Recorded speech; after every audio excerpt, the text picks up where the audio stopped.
The second apocalypse is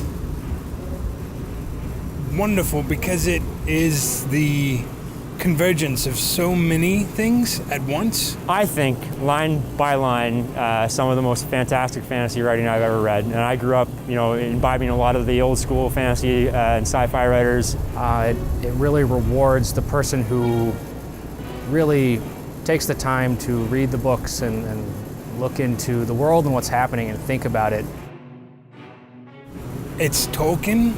It's a critique of Tolkien. It is pulling in biblical elements.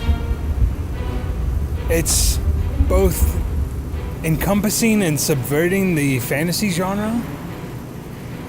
And at the same time, it's a cultural critique as well as a prophecy about what's in store for our future. So it's got a lot of good stuff. If you like Game of Thrones, if you like Malazan, if you like the Kingkiller Chronicles, the Second Apocalypse has pieces in it that go far beyond what any other series does. He has a unique capacity to make you feel in awe of what he's writing. And I think I've compared it in the past to the sense of vistas.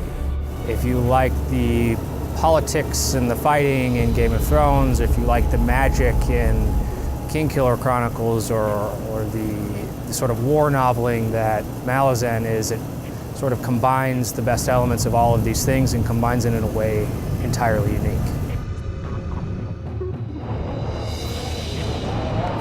If you liked Tolkien when you were young, and then you grew up and watched Breaking Bad and loved it, I think Baker's books are for you because it encompasses all those fantasy things that we like about the epic bigness of fantasy, but it brings into this nitty-gritty darkness, and he paints in the details that get left out in some stories.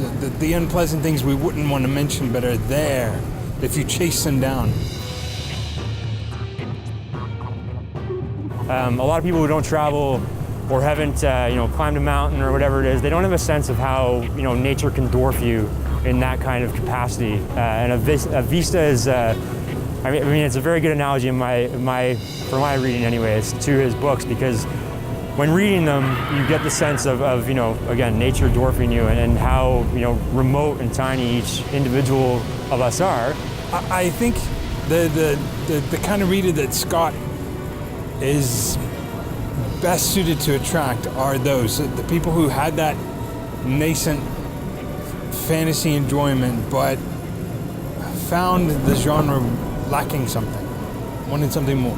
And again, a lot of people don't see this, but despite the darkness to his work or whatever, I see a lot of hope and a lot of grace in how these characters strive against the world that they're kind of embedded in.